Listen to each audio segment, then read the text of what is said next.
हिंदू धर्म में तीज त्योहारों का काफ़ी महत्व होता है। श्रावण मास के शुक्ल पक्ष की तृतीया तिथि को हरियाली तीज मनाई जाती है। इसे श्रावणी तीज भी कहा जाता है। हरियाली तीज इस बार शनिवार 19 अगस्त 2023 को पड़ रही है। पति की लंबी उम्र के लिए महिलाएं इस दिन हरे रंग की साड़ी, हरी चूड़ियां, लहरिया पहनकर शिव गौरी की पूजा अर्चना करेंगी। लेकिन उत्तरा फाल्गुनी नक्षत्र पड़ने से हरियाली तीज और भी खास हो जाएगी। हरियाली तीज के दिन उत्तरा फाल्गुनी नक्षत्र सुबह से लेकर देर रात 1:47 तक रहने वाला है। ज्योतिषियों ने बताया है कि हरियाली तीज 19 अगस्त 2023 को मनाई जाएगी। हरियाली तीज का व्रत करने से महिलाओं को अखंड सौभाग्य की प्राप्ति होती है। इस पर्व को नाग पंचमी से 2 तिथि पूर्व मनाया जाता है। हरियाली तीज के दिन महिलाएं व्रत रखती हैं और माता पार्वती के साथ गणेश जी और भगवान शिव जी की पूजा करती हैं। सनातन धर्म में हर त्योहार का अपना एक विशेष महत्व है। इन्हीं त्योहारों में से एक है हरियाली तीज, जो देश भर में मनाई जाती है। Hello friends, welcome to my YouTube channel story time with Riya और मैं हूँ आपकी रिया। आगे बढ़ने से पहले एक छोटी सी रिक्वेस्ट, अगर आप इस चैनल पर न्यू हैं और ये वीडियो देख रहे हैं तो इस चैनल को सब्सक्राइब करके अपने फ्रेंड्स के साथ ज़रूर शेयर करें। हरियाली तीज को श्रावणी तीज के नाम से भी जाना जाता है। यह सावन मास का सबसे महत्वपूर्ण पर्व में से एक है, जो सौंदर्य और प्रेम का पर्व है। महिलाएं इस दिन का पूरे वर्ष इंतजार करती हैं। हरियाली तीज का पर्व श्रावण मास में शुक्ल पक्ष की तृतीया तिथि को मनाया जाता है। यह उत्सव भगवान शिव और माता पार्वती के पुनर्मिलन के उपलक्ष्य में मनाया जाता है।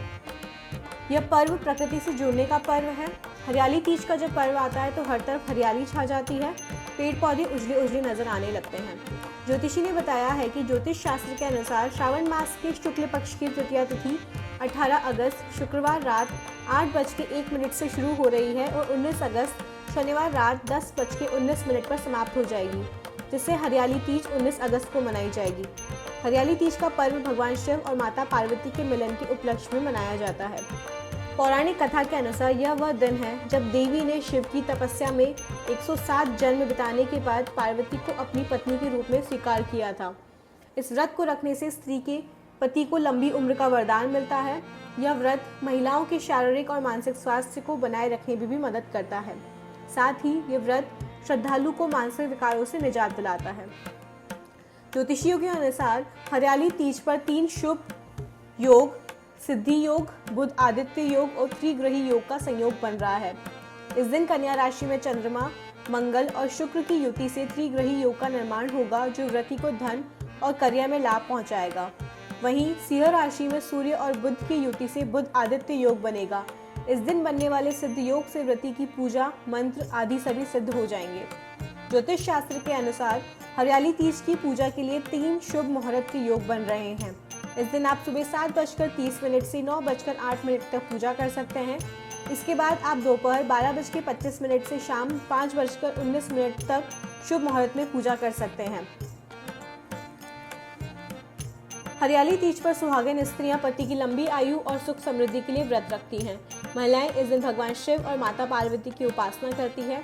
इस दिन सुहागिन महिलाएं 16 श्रृंगार करती है, हाथों में मेहंदी लगवाती है और सावन के गीत गाकर हरियाली तीज के एक उत्सव के तौर पर मनाती है। हरियाली तीज का व्रत भगवान शिव और माता पार्वती की पूजा के लिए रखा जाता है।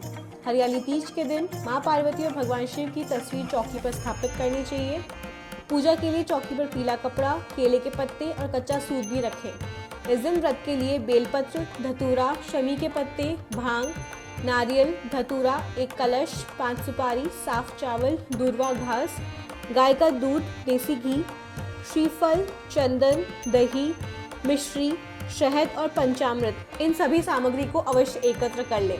इसके साथ ही माँ पार्वती को महावर, कुमकुम, मेहंदी, इत्र, चुनरी, सिंदूर, बिंदी आदि के साथ 16 श्रृंगार करें। तीज के दिन महिलाएं ब्रह्म मुहूर्त में उठकर सभी कामों से निवृत्त होकर स्नान करें। साफ सुथरे कपड़े पहनने के बाद भगवान शिव और माता पार्वती का ध्यान करते हुए व्रत का संकल्प लें।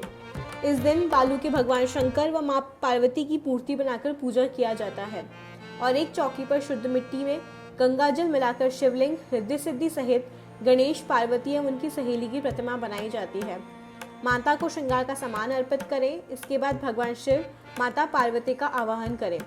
माता पार्वती, शिव जी और उनके साथ गणेश जी की पूजा करें। शिव जी को वस्त्र अर्पित करें और हरियाली तीज की कथा सुनें। ध्यान रहे कि प्रतिमा बनाते समय भगवान का स्मरण करते रहें और पूजा करते रहें। पूजा के बाद महिलाएं रात भर भजन कीर्तन करती हैं और हर प्रहर को इनकी पूजन करते हुए बेलपत्र, आम के पत्ते, केवड़ा अर्पण करते रहना चाहिए और आरती करनी चाहिए।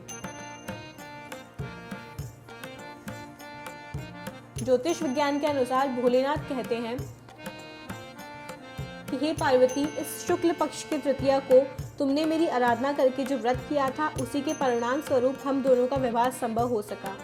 इस व्रत का महत्व यह है कि इस व्रत को पूर्ण निष्ठा से करने वाली प्रत्येक स्त्री को मैं वन वांछित फल देता हूँ।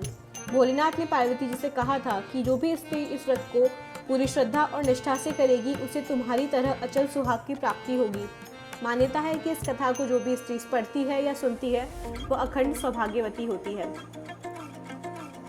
हरियाली तीज व्रत कथा। पौराणिक मान्यता के अनुसार माता पार्वती ने भगवान शिव को पति के रूप में पाने के लिए कठोर तप किया था। इस कड़ी तपस्या से माता पार्वती ने भगवान शिव को पति के रूप में प्राप्त किया। कथा के अनुसार माता गौरी ने पार्वती के रूप में हिमालय के भर पुनर्जन्म लिया था। माता पार्वती बचपन से ही शिव जी को वर के रूप में पाना चाहती थी, इसके लिए उन्होंने कठोर तप किया। एक दिन नारद जी पहुंचे और हिमालय से कहा कि पार्वती के तप से प्रसन्न होकर भगवान विष्णु उनसे विवाह करना चाहते हैं। यह सुनकर हिमालय बहुत प्रसन्न हुए। दूसरी ओर नारद मुनि विष्णु जी के पास पहुंच गए और कहा कि हिमालय ने अपनी पुत्री पार्वती का विवाह आपसे कराने का निश्चय किया है। इस पर विष्णु जी ने भी सहमति दे दी। नारद इसके बाद माता पार्वती के पास पहुंच गए और बताया कि पिता हिमालय ने उनका विवाह विष्णु जी से तय कर दिया है। यह सुन पार्वती जी बहुत निराश हुई और पिता से नजरें बचाकर सखियों के साथ एक एकांत स्थान पर चली गई। घने और सुनसान जंगल में पहुंचकर माता पार्वती ने एक बार फिर से तप शुरू किया। उन्होंने रेत से शिवलिंग का निर्माण किया और उपवास करते हुए पूजन शुरू किया। भगवान शिव इस तप से प्रसन्न हुए और मनोकामना पूरी करने का वचन दिया। इसी बीच माता पार्वती के पिता पर्वतराज हिमालय भी वहां पहुंच गए। वह सत्य बात जानकर माता पार्वती की शादी भगवान शिव से कराने के लिए राजी हो गए। शिव जी इस कथा में बताते हैं कि बाद में विधि विधान के साथ उनका पार्वती जी के साथ विवाह हुआ। शिव जी कहते हैं, हे पार्वती, तुमने जो कठोर व्रत किया था, उसी के फलस्वरूप हमारा विवाह हो सका। इस व्रत को निष्ठा से करने वाली हर स्त्री को मैं मनोवांछित फल देता हूँ। Thank you for watching. Please subscribe and share Story Time with Riya. Har Har Mahadev.